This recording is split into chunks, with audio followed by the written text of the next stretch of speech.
What is going on, ladies and gentlemen? I am BDLM, coming to you with my buddy J4 while I bring you episode number 25 of this Dota On Demand Podcast. What is going on, my friend? I had the awesomest response for that about 3 hours ago at work, because I remember last week you told me, what do? You have 6 days to prepare just some kind of response, and so I thought about it today at work. I spent literally probably about 20 minutes thinking, and I was like, I got it. This is great. And then, apparently, my brain does not function in the way I want it to. So... You forgot your reporter's hat with a little notepad on it. I left it on the Metro. See, that was the problem. Some guy thought it was so stylish that... He just had to have it. He just had to have it, so... And what am I... Who am I to not give away my articles of clothing, so... Totally. That didn't get awkward. So, are you good, I imagine, then? As you didn't actually answer my question. Oh, right. You actually asked me a question. I normally don't even listen to it. Yeah, I'm pretty good. I'm pretty good, I would say. Excellent. I'm happy to be here. I think our viewers are lucky we're this dedicated because, as we announced last week, Diablo 3 did in fact come out just yesterday. It pretty much absorbed our soul stones, if you want to go for that reference, or no. Our souls went into the soul. Forget it. The point is, it was a very absorbing day of Diablo. And we were like, we got to stay strong and stay true to our viewers and to ourselves. And, we're here today to bring you what we still enjoy doing more than Diablo, believe it or not. Yes. Shout out to all my college brothers and sisters, because I know this is my exam week, too, which has been a lot of extra work. It's actually a really strange week, because Monday, I was working on a project that allowed me to have like a little window open on my computer so I could watch a Dota stream at the same time, and I was there for like 5 hours working on this project. And so I was watching streams went up, streams went down. Eventually I started running out of stuff to watch, and I go to the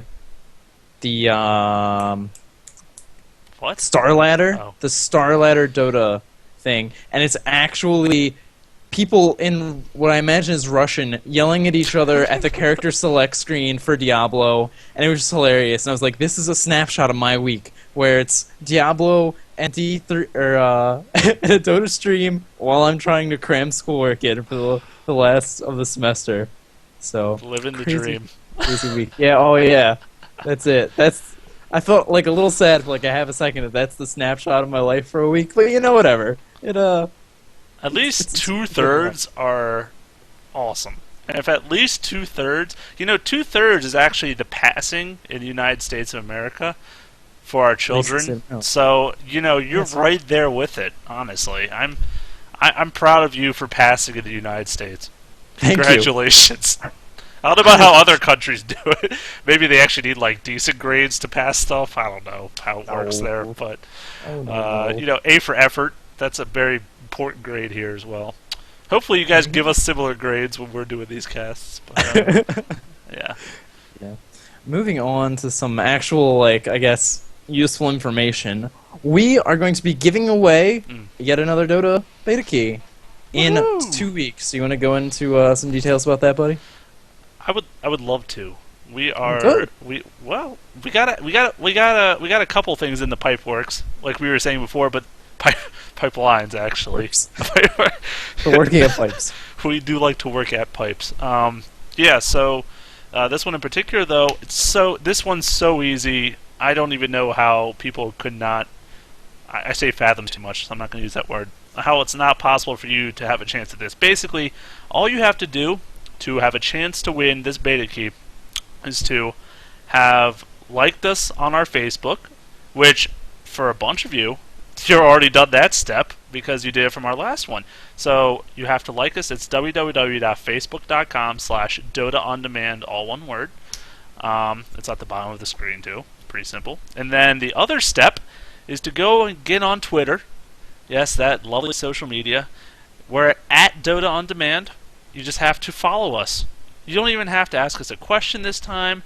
Although, feel free, because we have gotten some few. Unfortunately, we didn't have time to include them in this one, but we'll probably have a few for the next one. But either way, that's all you have to do. Like and follow us, and you got a chance right there. And we are going to be checking when we do the drawing to see that you've done both of those things. So let's say you don't even have a Twitter or Facebook, just make one and just do it for us because it's that easy. It takes a second.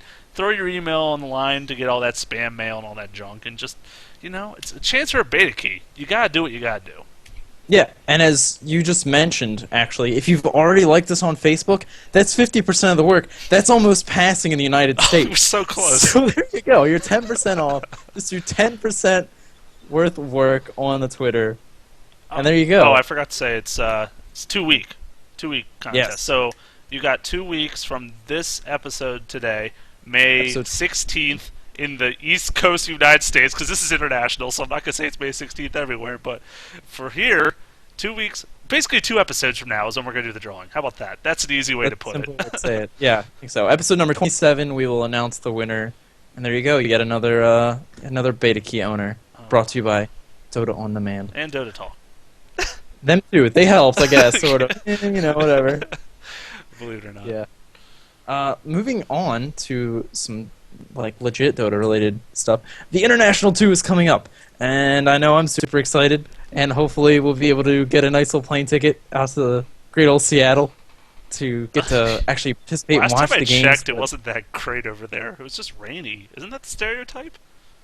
I don't know. I've never been. Have you never even Googled Seattle, Washington, and just wondered?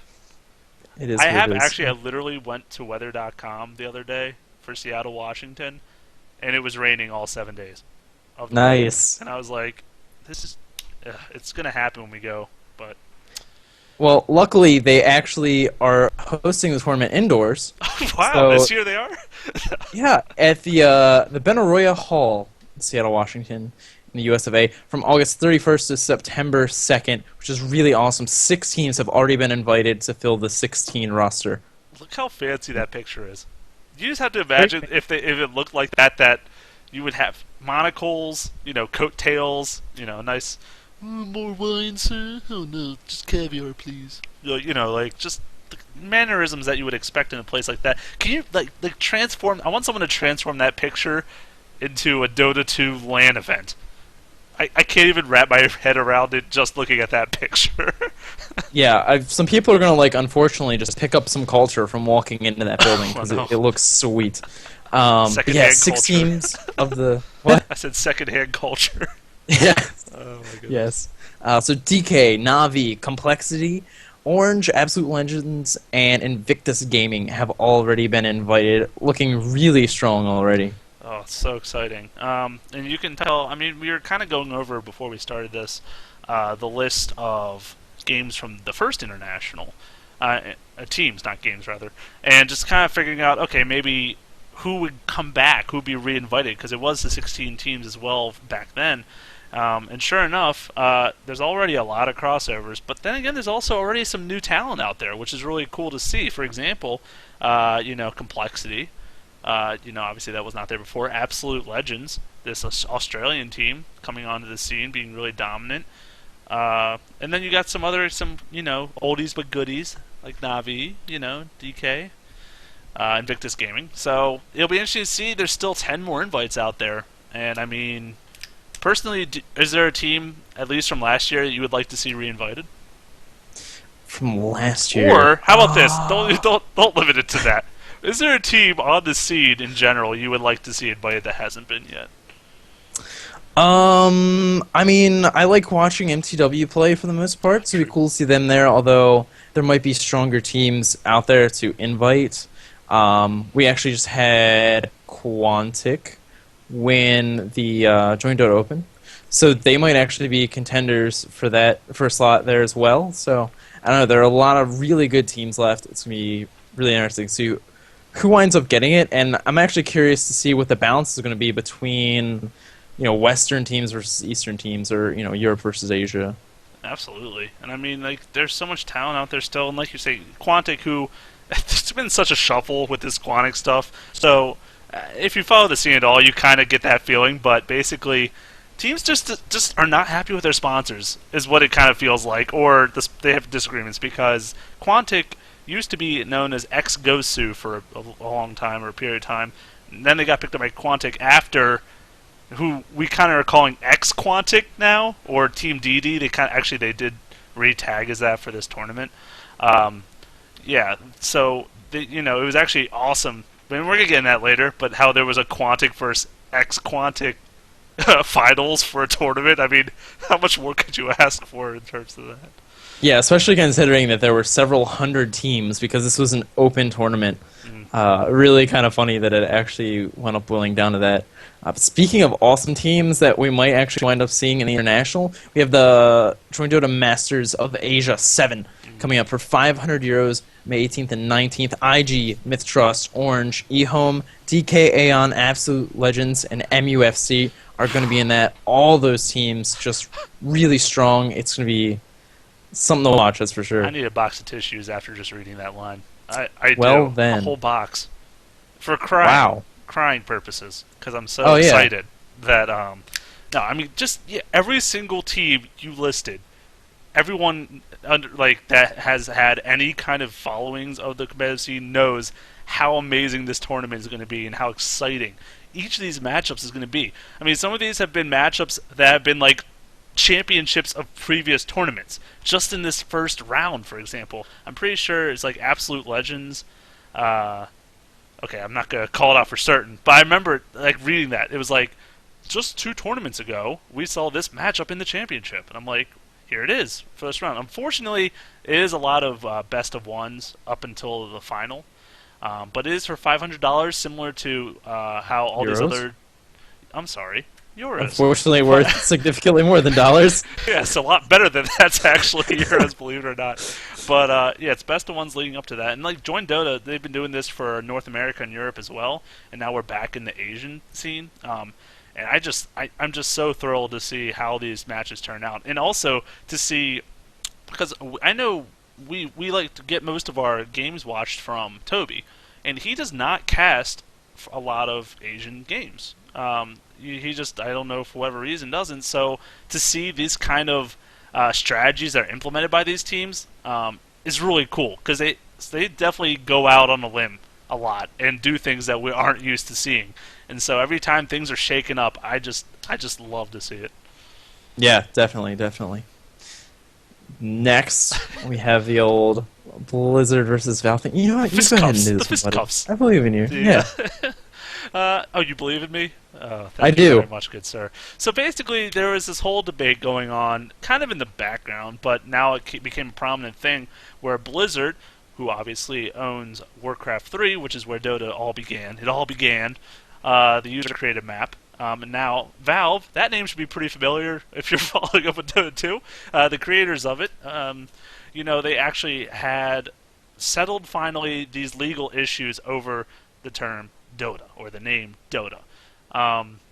So Blizzard, if you follow what they're coming out with in StarCraft, their next expansion, they were already saying they were planning on designing a Dota map.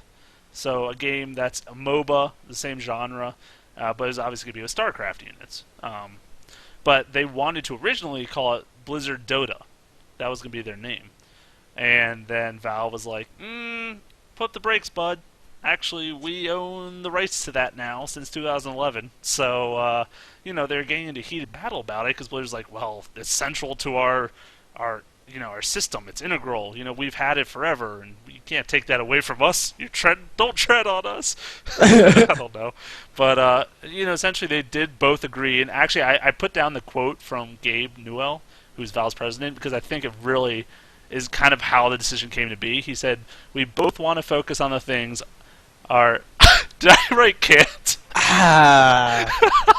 He did not say can't. Direct quote. Things our cans care about. Creating... I don't even know if I can finish the sentence. Creating and shipping great games for our communities. Look how many C's are in that sentence. I just added a third because of how great that is. That actually meant fans, but you can get the gist of it. They actually decided, you know what? The fans are what's really important to us, and we want to just deliver awesome products to everyone and not get tied up in this stupid legal battle over a name. So they're now switching to Blizzard All-Stars instead of Blizzard Dota, which actually kind of goes back to their integral thing, because if you remember correctly, Dota actually used to be called Dota All-Stars for a period of time. So they're kind of still using that. They're using elements of that, and now it's all combined into one awesome package.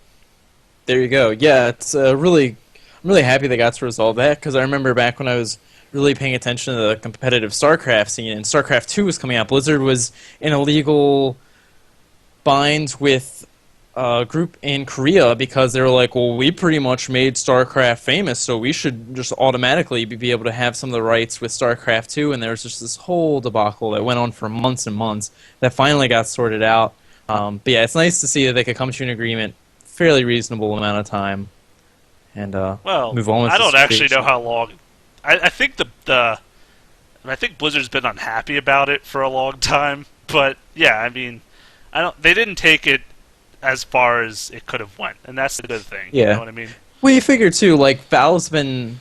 I mean, obviously, if they probably started using stuff like Nerubian Assassin, stuff like that, some of those things that directly would relate to War 3, they would run into some legal issues. They've been nice enough to avoid all that stuff, so yeah, It's just nice to see that they got to have it all sorted out. I could not agree more. There you go. So as we mentioned earlier, Quantic versus Ex-Quantic in the Open of the joinDota tournament. And Quantic came out victorious in a 3-game series. Yes. I did mention... Well, no, I didn't mention that was the outcome. But yes, that is actually how it ended up. And it did go all 3 games. So it was a very exciting, action-packed, series of games. And it was, like you were saying before, it was just so cool in this open tournament with all these teams that, of course, fate would have it that they would play against each other in the finals. But, we really, as an audience, lucked out in that capacity. And, I think Quantic couldn't be any happier about it. I'm talking about Quantic, of course, is the sponsor. Because they're like, yeah, look at our new sexy fresh blood. Yeah, we took it. It would have been nice if Ex-Quantic could have won just for like a nice slap in the face. I was going to say a big middle finger. What's up?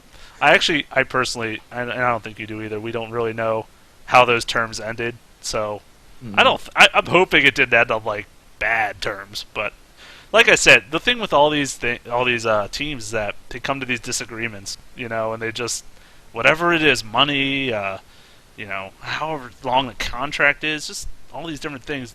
You just see these teams just leaving one and going to the other. It's kind of crazy. So hopefully, like you were saying, things will just settle down, and we can just start remembering what their names are, so we don't have to keep being like X Gosu Quantic SK the third took this tournament well. Things like that. Yeah, definitely. I mean, I know in this we got these nice graphics off of the joinDota website, which obviously I know there's one pick in here that you were particularly excited in seeing. Gosh, I was thrilled. Unfortunately, it didn't turn out the way I wanted to see it, but regardless, my good friend Nevermore, or Shadow Fiend, I guess is what he's called in this game. Yeah, I mean, picked up. I don't remember literally the last professional game I saw with him in it, and it's just... He's such a great hero in my eyes, and I mean, obviously there's going to be a lot of people that disagree with that statement, but, I think he really does bring a lot of great elements. He brings a ton of damage with his passive, and he can farm creep waves so easily with Shadow Rays. Oh my gosh. 2 75 mana costs spells, and there goes the whole wave. And that's how easily he can farm too, including jungle stacks, if you have someone to pull those for you. And then his ultimate for team fights, a bajillion AoE damage if he gets in the middle of everyone. So, I don't know. I think he fits in well. What do you think about Shadow Fiend as a pickup? I like him in this lineup quite a bit, because you can see he was actually picked up the Vengeful Spirit and the Beastmaster as well, so going for that aura stack that we saw a while ago, being really effective for pushing, and of course paired up with Leshrac and Tidehunter, can clear out the waves really quickly, as you said, like he by himself can do, and they just have a ton of teamfight potential there. Unfortunately, did not win. But really cool lineup in theory. That's the shame. It didn't quite resolve, and but it's still I like their idea, the way they were trying to get that team built, and with the Tidehunter, you could imagine that in a team fight doing amazingly well, but unfortunately they lost their lanes early. There was too much pressure being put on by the Enchantress and the Broodmother. And it just really spiraled out of control at that point, and they weren't able to keep up. And you also think about, like, well, how can't Shadow Fiend do well against Broodmother? I mean, he can shadow raise all the little spiderlings and stop that push. But Broodling's he's a lot better, I guess, at keeping that pressure on, that he can't keep up with just spamming those nukes. And also, if Shadow Fiend latches on, if Broodmother latches on to Shadow Fiend, he can't escape, because he'll just be permaslowed. Mm-hmm. He doesn't have an escape. He doesn't have that kind of move that we were talking about with carries, of how they need some way to get out of there. He doesn't have that just built into his kit. Yeah, I'm actually just looking it over, and Broodmother was picked or banned in all of these games. Morphling as well, picked or banned. True. Trying to see. Enchantress picked every game. Leshrac picked every game. So a lot of just repeating elements in this whole series, but got to see a wide variety of games. Got to see some beautiful Queen of Pain play in Game 3. Korok. Yeah, it was pretty impressive. You guys can get a chance to go check it out. Even got his own little taunt in one particular fight at bottom lane. It's just a lot of fun to watch, that's for sure. Yeah, overall, really strong performance by both teams. But, at the end of the day, Quantic showing what's up. And, it was interesting also in that third game, because Anti-Mage, up to the third game, not picked or banned. Just completely ignored. And then Team DD, who I remember that they used to love running that. They used to love running Anti-Mage. Well, a lot of teams did. But I remember them especially picking that up and just free farming all game. 25-30 minute rolls around. Here's a Battle Fury Manta style Anti-Mage, and he wipes out the whole team. And that was just part of their plan. And so they tried here, and I was like, oh boy, here we go. And actually throughout the game, he was allowed free farm. They never put pressure on him in the early laning phase. They allowed him. He got over 100 CS in 10 minutes. Wow, yeah. Crazy free farm. And he got his Battle Fury, and he got his Mana style. But it just wasn't enough. That Queen of Pain, alongside with Windrunner, their CC from both their abilities, and they both had the Sheep Sticks, which against Anti-Mage is number one threat, right? Yeah, absolutely. I mean, just all that crowd control, and of course, Lone Druid damage as well. And, I mean, a lot of that team can actually do quite a bit of damage through auto attacks, Windrunner, Venomancer, Queen of Pain, and Lone Druid. That's how you have to fight him. If you are going to let him farm, you have to be able to hold him down in the late game. And interestingly enough, you mentioned that Anti-Mage wasn't banned or picked in the first two games. I actually noticed as well, Darkseer banned out Game 1 and 2, and then doesn't appear in Game 3 in the picking or the banning. So it's really strange back and forth there. Yeah. Speaking of strange in games of late, Crobolus actually got picked up. The Death Prophet picked up in the last week quite a bit, actually. Gosh. Showed up in a total of 5 games, goes 3-2. Really, really nice to see her around, don't you think? Passing. We're going to keep that theme. Passing in the USA. All right. There you go. First of all, another shout out to my witty titles of each. I have to have an awesome one. Come on. Yes. You brought me back. I don't know. When I'm in the zone, I'm in the zone. And today I was. So anyways, yeah, she came back, had a really, I would say not the strongest of performances, but in all the games she still did really well. Very impressive. Even if her team lost, you saw her as a very dominant powerhouse that had to be dealt with somehow. And the other teams, two of the teams figured out how to do it, but the other 3, it was kind of sometimes a steamroll in those team fights, just seeing all the damage coming out. And we'll get into the items in a little bit, but basically, the hero like Death Prophet, just to try to stop her from farming is near impossible. Just for the fact that her swarm just is a low mana cost, low cooldown, 300 damage nuke that 2 shots creep waves. How do you prevent that farm? She can be by her tower, killing a creep wave over the river, doing nothing at all beyond that. Just very hard to stop. Yeah, I mean, you have to be able to get kills on her early, because if you're going to be playing the Crobolus, you're going to be building the tanky items, typically, to be able to keep you alive. As we see here, you mentioned some of the common items that you picked up. Shiva's Heart, Blade Mail as well, Mechansum, which is actually something that never occurred to me, but we've seen it built on the Enigma as well to get some sustainability there, and of course you have to you're going to try and get one of those on your team anyway, so why not pick it up on the Crobless? Really nice decisions. Other items are picked up: Soul Ring, Yule Scepter, which I think are perhaps a little bit more common. Was there a than, Bloodstone? The mech. Yes, Bloodstone was also very common. I would think so too. Yeah.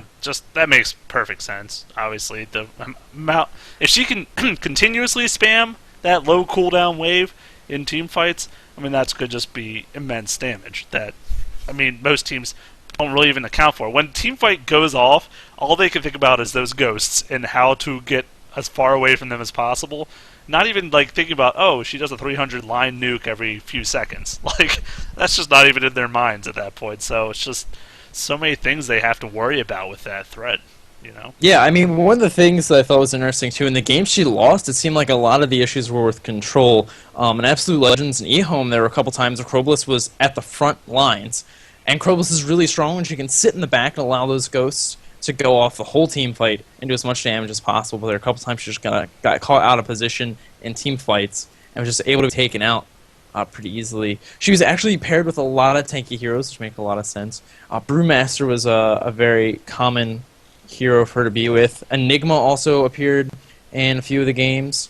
Razor, Darkseer also. Big tanky heroes. Razor? Yes, Razor was in one of the games. I haven't heard a peep from him in a while. Yeah, he hasn't been peeping too often. You could say his amount of peeps have been minimal, but there you go. Yeah, him and Viper. Viper was, wow. He was there for a little bit. Yeah. He's a nice tanky ranged hero. I guess it's just because of the fact that he has to be focus fired in those team fights, and yeah, that's probably he probably won't be if Death Prophet. He's not as much of a threat if he's not being attacked. Yeah. So, but I really liked seeing her, and apps that you said you brought me back because she was picked up for a little while, and then she was kind of phased out. And then she got the fix, or the buff, however you want to call it, where her ghosts were brought up to the speed that they were in Dota 1. And I was like, yeah, we're going to see her more, because she's better now, right? And then she never appeared. But now we actually got to see her in these 5 games, and I really hope it was a strong enough showing that other teams are going to consider picking her up. Well, you see, the problem is, the people over in Europe and Asia just got those patch notes. So... yeah, I'm completely trolling you. Okay, I know. You look at me like, huh? What are you talking about, crazy lady? And you didn't know they're like 6 patches back? That's no, that's kind of how this goes. Yeah, no, I mean it is interesting that she, especially in the way the meta is, and how it's all about big team fight pushing, destruction. How did she not fit into something like that? Of course she does. Yeah. And well.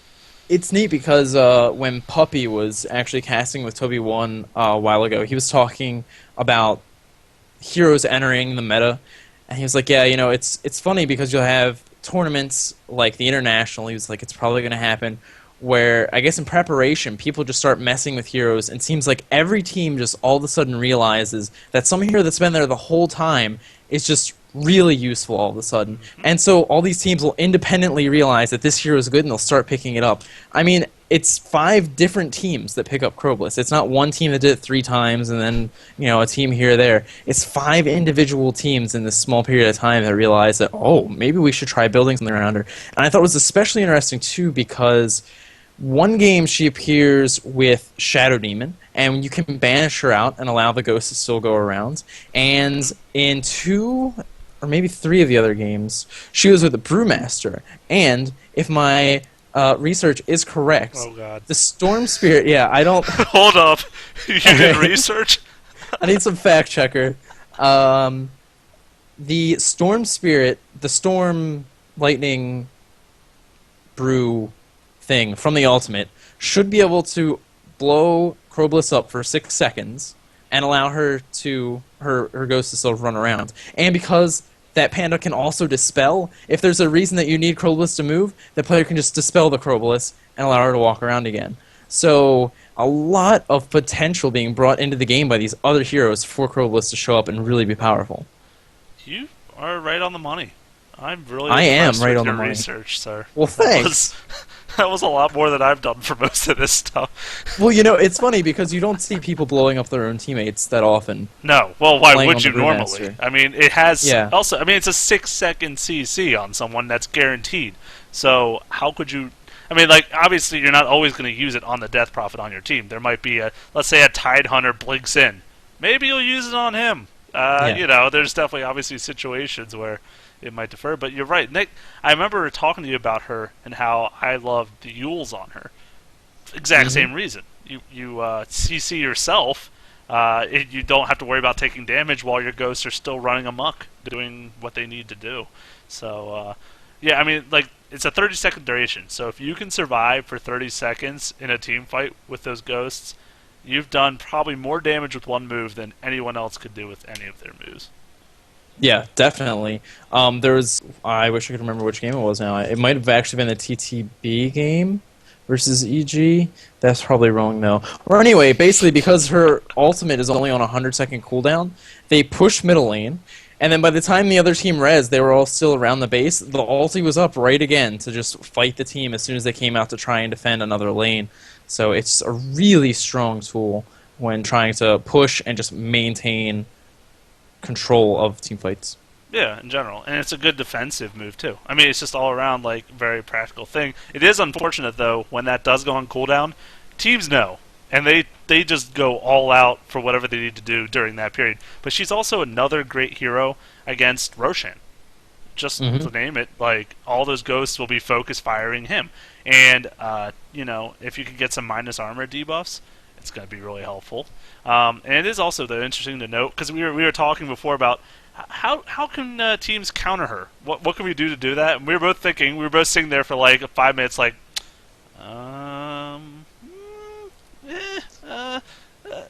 maybe there's the counter, but these things do actually do physical damage. So if you have armor, they do reduce damage. So I was suggesting to BDLM here. If you tell your whole team to get plate mail, yes, you're good to go against her. I mean, how is that not problem solved right there? 5 plate mails, boots. Problem solved. Yeah, I mean, I think early game pressure is really important to keeping her down. Yeah. But yeah, other than that, I mean, you just have to be able to stop her from getting the big items like the Bloodstone, which is going to allow her to just keep spamming during team fights. I have like really scattered random notes on this nice paper here. It was actually the Dara versus Navi game where at the end she is able to get the 2 ults off. And also the 39-minute mark, there's this beautiful Enigma black hole with Kroblis, the ultimate going, and of course with the Swarm on top of it, just a tremendous amount of damage to the enemy team. That was a really nice piece of paper. Was that oak? No, it was paper. You don't know any other trees, do you? Did I steal the one? The paper tree. I know plenty of trees, sir. Cypress, pine. Moving on. I'm sorry, I just had to say it. Okay. Yeah. Well, obviously Enigma, like anyone with a great CC, it's going to be wonderful because if someone's standing there taking the beating from her ghosts, it's obviously going to be doing max damage, whereas it's a hero that's kiting them, it's not going to do as much damage. So yeah, Enigma makes perfect. Okay, can you name a hero Enigma doesn't synergize with? I don't think so. Bloodseeker. Because they won't be running. See?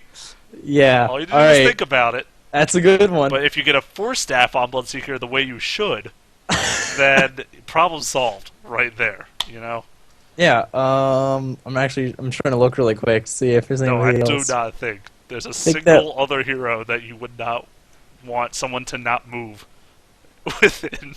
I think you might be right on that one, my friend. And you wonder why Bloodseeker's not picked up in this meta. I don't know. Oh, well, Enchantress. Because they can't run away to make the distance longer. Yeah, okay, I guess. That's all I got, though. That's it. Nice try. That's okay. I do what I can. I'll be here. Yeah, so like I said, I really hope she sticks around because they were good games, all of them. And actually, I really liked TTB. what is it now? It's the Tough Bananas. Had B-Diz and Calculus people we've seen on other teams before. The Tough Bananas. Yeah. I hate that they got that abbreviated. If I knew that stood for the Tough Bananas, I would be like on their fan page right now signing up. But I just heard TTB, I'm like, what the heck does that stand for? Like, whatever, I don't care. But now you said Tough Bananas, I'm like, oh yes, let's do this. I'm ready to follow.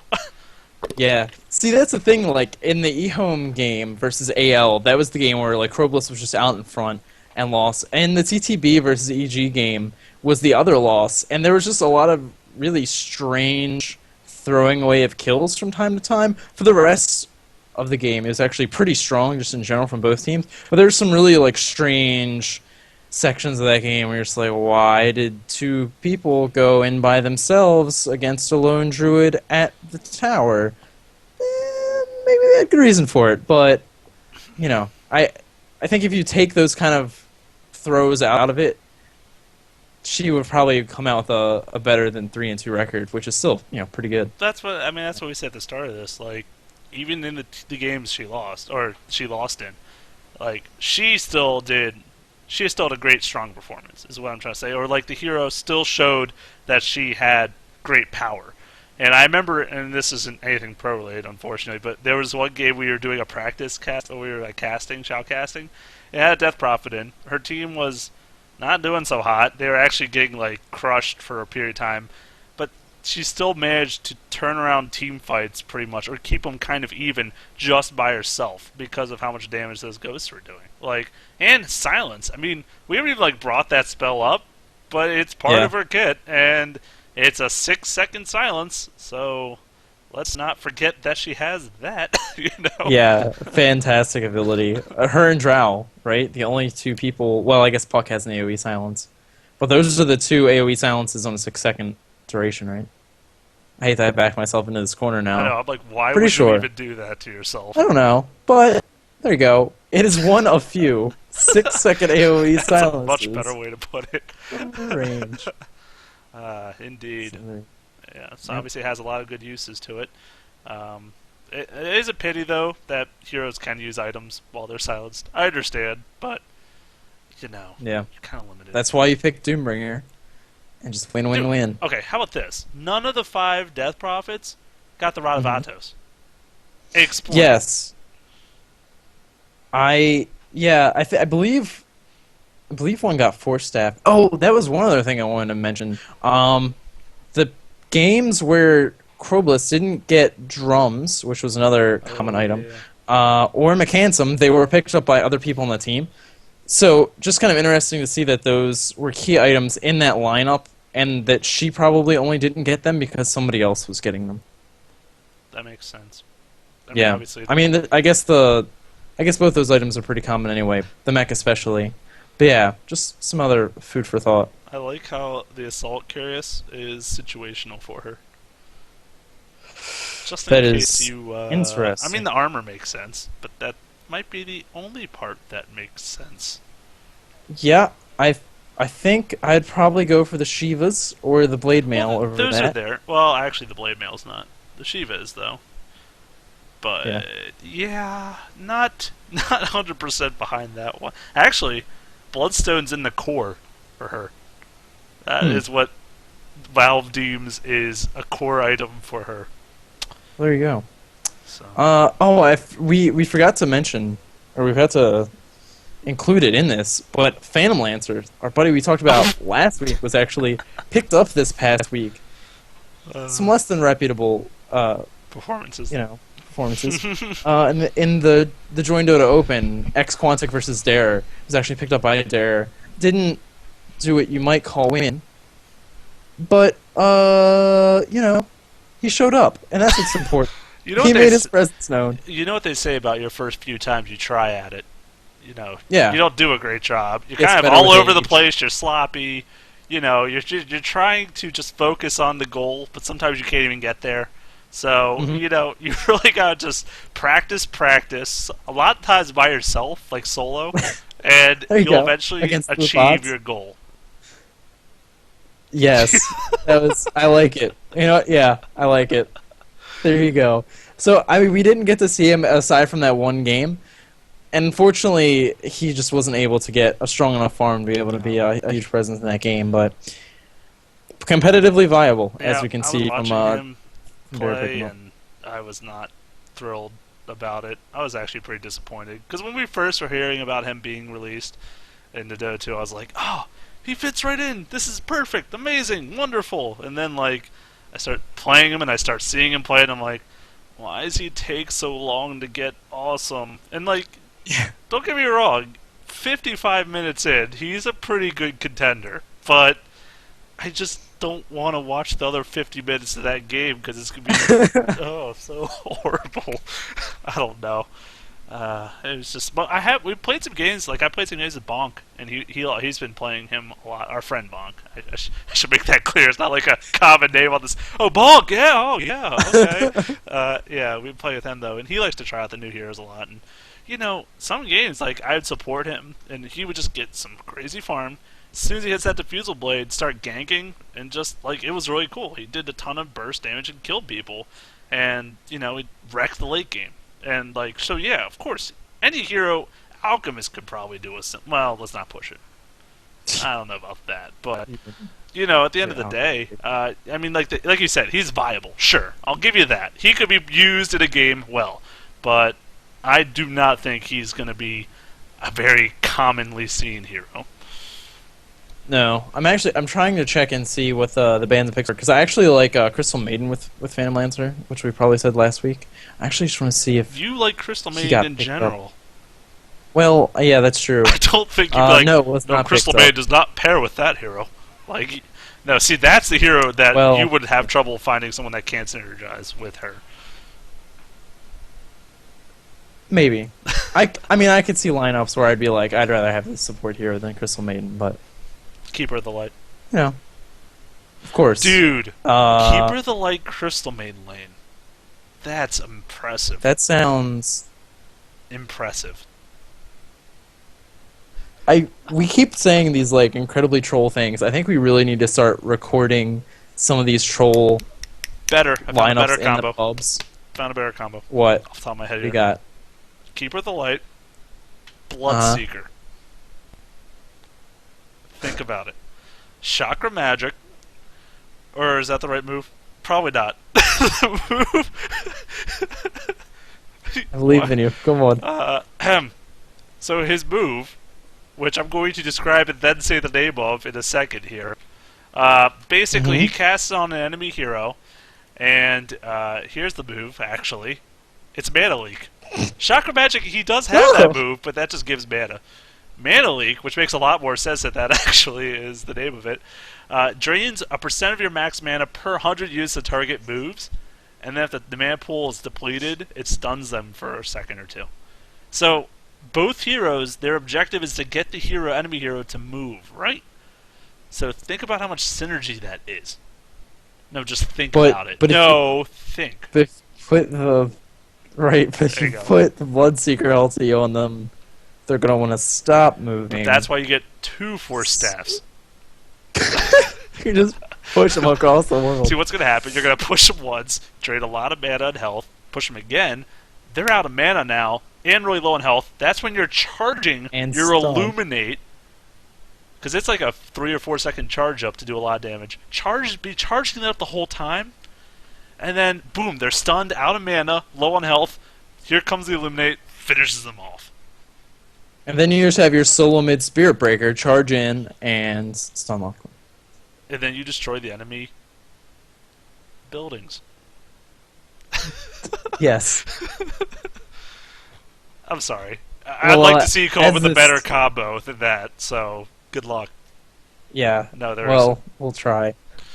But if you guys noticed last week, there was actually a nice little movie made by Cyborg Matt about the fact that there wasn't a hero with the patch, but it's pretty funny to watch. But he did allude. It looked like Ogre Magi might be the next hero to come out, which we've been, that's his I think we mentioned last week as well.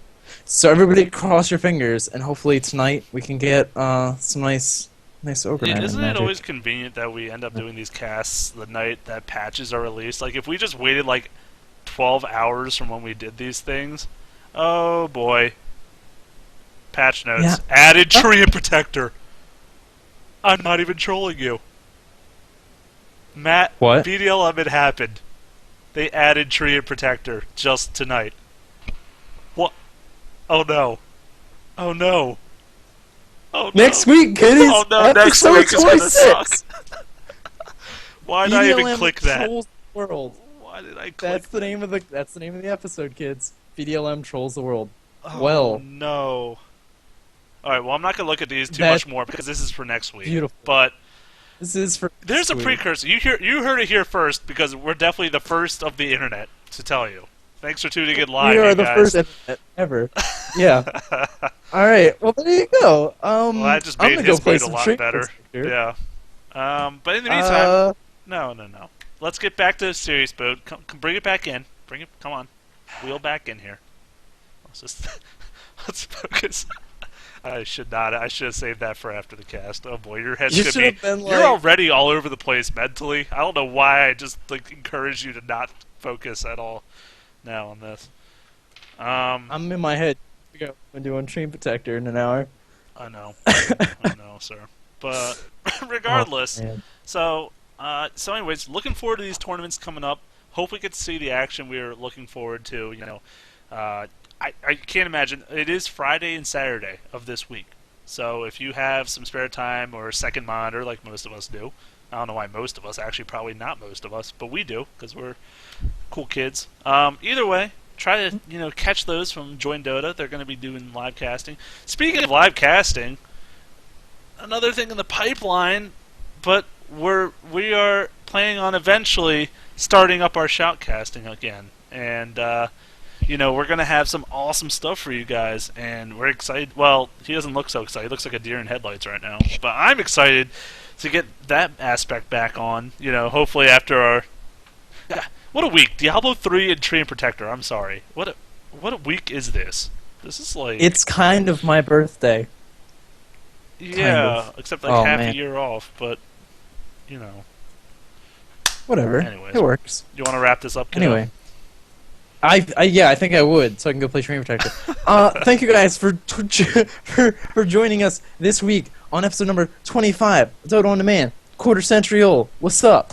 Come join us next week for episode 26. It's gonna be awesome, I promise. And be sure to join us the week after that when we announce our beta key winner. Don't forget that. For those of you who will like us on Facebook and subscribe to our Twitter feed if that's No, what you even it's do follow. on Twitter. Follow. I know Follow. you're so not up to All it. right. Trust me, everyone should know by now. I'm the one that's doing that part of the operation. But yeah, follow us on Twitter. So at Dota On Demand, Facebook, www.facebook.com/Dota On Demand. Two simple things. Chance at a key. Beta key turns. Yep. Alrighty, guys. We will see you next week. Bye-bye.